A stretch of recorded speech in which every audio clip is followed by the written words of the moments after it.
11:47 p.m. That was the last moment the villagers of Mohe, Yunnan, saw the light. Then came a thick, suffocating darkness. No electricity, no phone signal. Only the roar of water like a raging beast.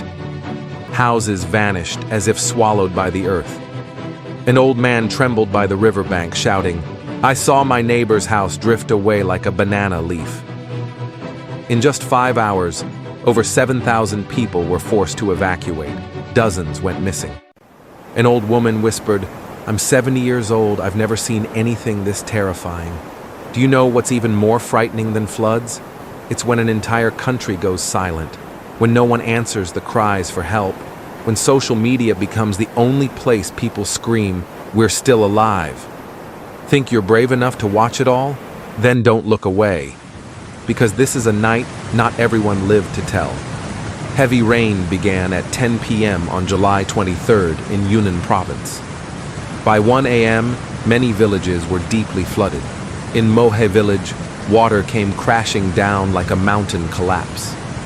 A young mother recalled, "I had just laid my child to sleep when I heard a huge roar. I opened the door. Water was already up to my chest. Screams echoed. Homes were swept away.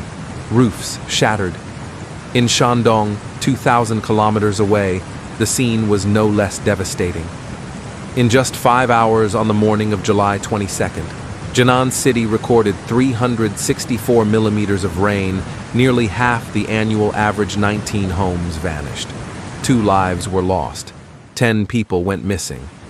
In Yunnan on July 24th, the meteorological station recorded 227.8 millimeters of rain, breaking the record since 1958. Emergency alerts were issued, but for many, it was already too late.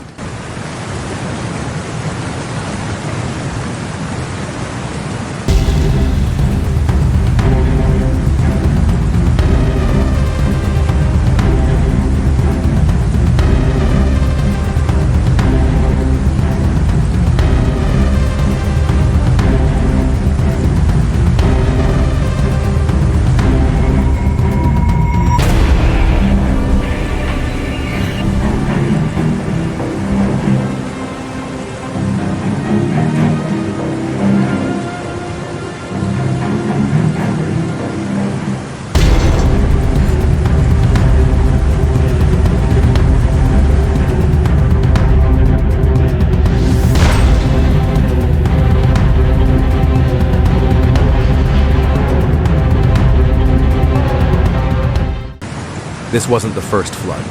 Just 10 days earlier, people were still scraping mud from a previous disaster. The walls still smelled of mold, hands cracked from shovels. They had just rebuilt fences, patched up the roof. Then another wall of water came crashing down. This is no longer a single natural disaster. It is a chain of trauma that poor communities must endure, with no protection, no voice. Li Huifang, the mother whose hand tore saving her child. She climbed to the roof at night, holding her daughter on her back. Her hand was slashed to the bone by a metal rod. "I couldn't let go. My child was clinging to me." Zhang Qiang digging through mud for a wedding photo. For 3 straight days, he searched the sludge for a black and white wedding photo of his late wife. "I know she's gone, but I can't lose her memory too." Zheng Wei, the father who lost his daughter in 2 minutes. "She was in 6th grade. I just went to get the bike. When I came back, the water had taken her. Only her pink school bag remained." A critical view. Why were there no early warnings? Why must mountain villagers fend for themselves in disasters? And why, while bridges collapsed and homes vanished, was national TV still airing game shows?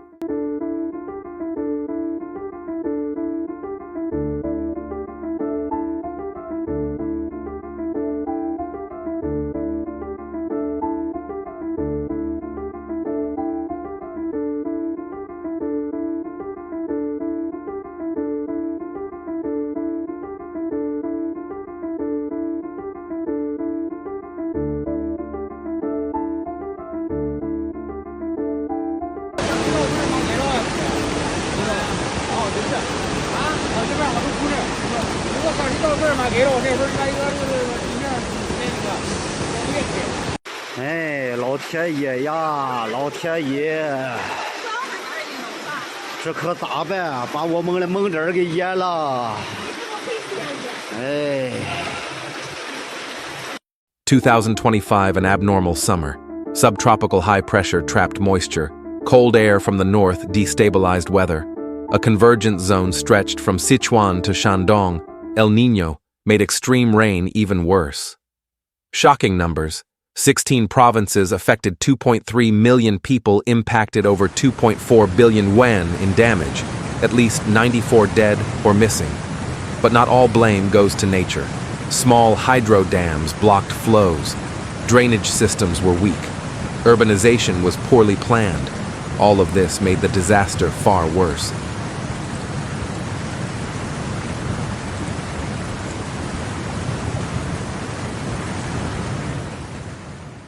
When the waters retreat, what remains? Not gold, not wealth, but thousands of survivors haunted by trauma and hundreds of souls whose names were never called.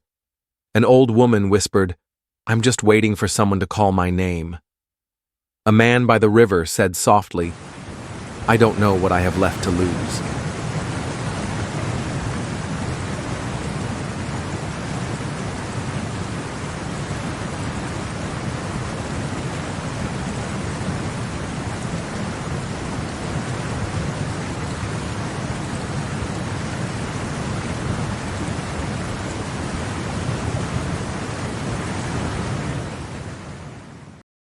State media reported very little, but on social networks, videos of cries for help, collapsed bridges, floating rooftops, spread like wildfire on TikTok and Weibo. Some accounts were deleted, many videos removed, replaced with the line, "The situation is under control," but locals said, "No, we are being abandoned."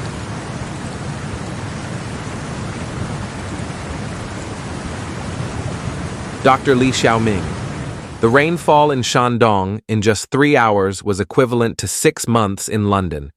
This isn't weather, this is climate warfare. Human Rights Watch. Since 2023, China has ramped up disaster censorship to preserve the image of stability.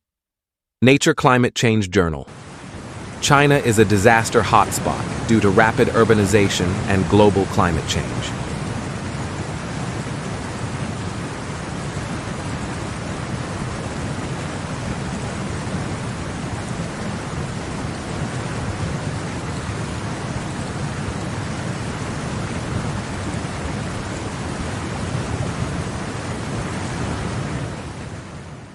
Where are you as you watch this video? A safe place? With electricity? With Wi-Fi? Then remember, in Mohe, thousands lost everything within just 5 hours. Take action. Subscribe to let voices be heard. Share this video to raise awareness. Lend a hand if you can to forgotten victims, because it's not the disaster that kills people. It's the silence and indifference that truly kill hope. This is natural destruction. Thank you for staying till the end. Remember, behind every roar of water is a soul waiting to be heard.